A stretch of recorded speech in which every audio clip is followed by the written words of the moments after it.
Então, para a gente começar aqui de cara, é meio óbvio que a gente vai falar sobre a evolução humana. Falar o que é a teoria mais aceita, a teoria aceita pela biologia, como é que surgiu e tal. A gente vai ver isso aqui mais para frente, tudo bem? Então, vamos lá. Falando aqui, o que é a evolução humana?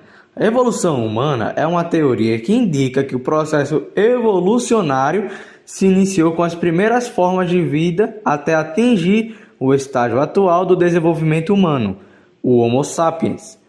A biologia estima que a vida na Terra tenha surgido há 3,8 bilhões. Você não escutou milhões não, foi bilhões de anos atrás, na forma de organismos unicelulares denominados procariontes. Milhões de anos depois, com as mudanças relacionadas ao oxigênio e a evolução da fotossíntese, surgiram os primeiros seres eucariontes, com células complexas contendo organelas. Tudo bem? Então vamos aqui para a classificação dos primatas. A evolução do Homo sapiens se deu por conta da seleção natural, onde só aqueles mais fortes, que escutavam melhor, viam melhor, conseguiam sobreviver no mundo. Os Homo sapiens eram a raça humana antecessora ao Homo sapiens sapiens, a raça humana conhecida atualmente. Sua cultura parecia em pescar e caçar para sobreviver, e também desenvolveram a agricultura no começo da geração do Homo sapiens sapiens. Então vamos falar aqui agora sobre a classificação dos primatas. Agora eu vou colocar aqui a voz da Google Assistente para vocês escutarem melhor o resumo sobre a classificação dos primatas e logo após eu irei explicar a classificação dos primatas com uma imagem falando da evolução humana. Tudo bem? Então vamos lá. A ordem dos primatas é um grupo de mamíferos que compreende os popularmente chamados de macacos, símios, lêmures e os seres humanos. É dividida informalmente em símios e prosímios. Os primatas surgiram de ancestrais arborícolas nas florestas tropicais.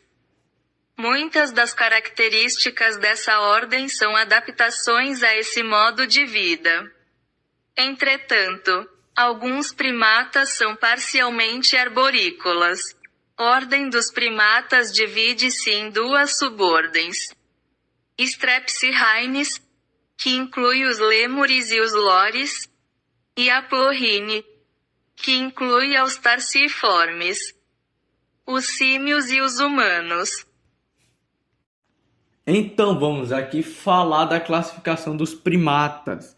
A classificação dos primatas é dividida em três partes: em prosímios, antropóides e hominídeos, que é o que temos hoje, que é o que é supostamente o que temos hoje, que o ser humano, pela ciência, é a evolução do macaco.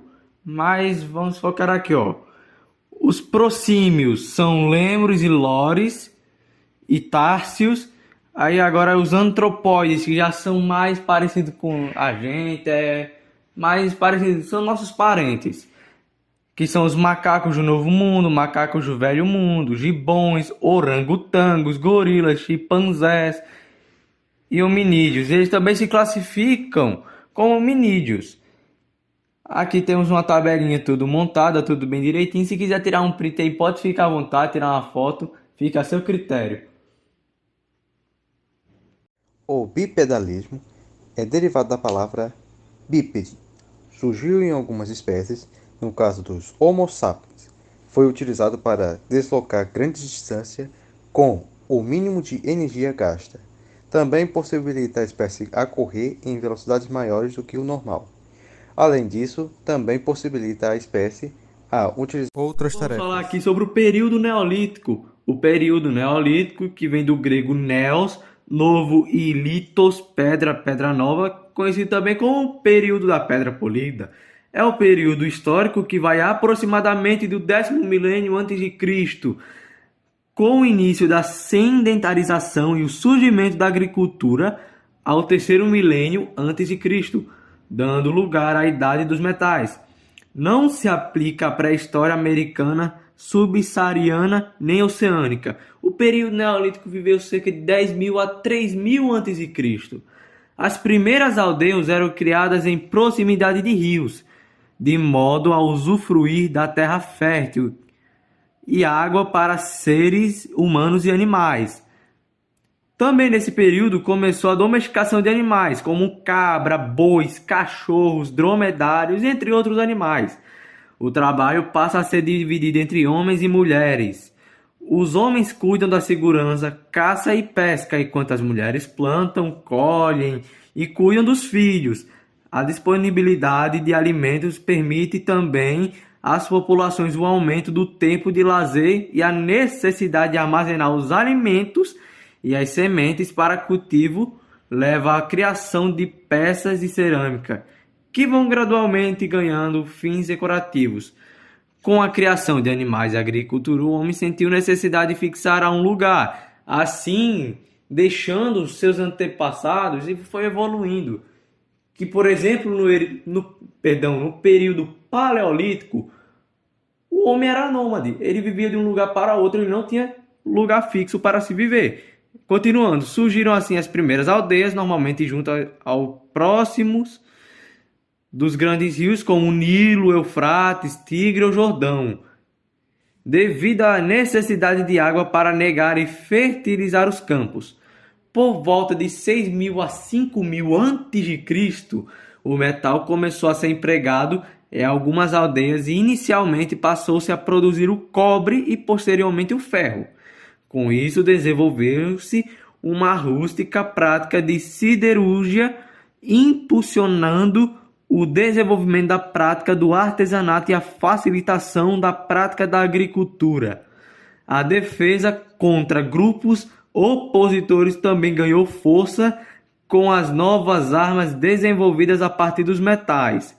Não há como estipular uma data precisa para o fim do Neolítico, já que muitas das características do período, até tempos recentes, ainda eram verticadas.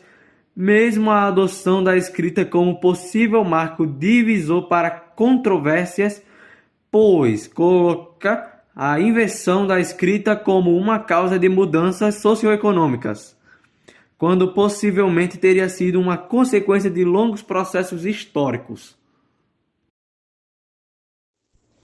A colonização das Américas teve início aproximadamente há 14 milhões de anos atrás. Com isso, duas populações com traços de negros e de asiáticos se aproveitaram de um estreito Bering, onde estava totalmente congelado na época, e atravessaram para chegar nas Américas. Após atravessarem o estreito de Bering, eles se estabeleceram nas Américas, tendo também herdeiros, como também são conhecidos como o atual indígena.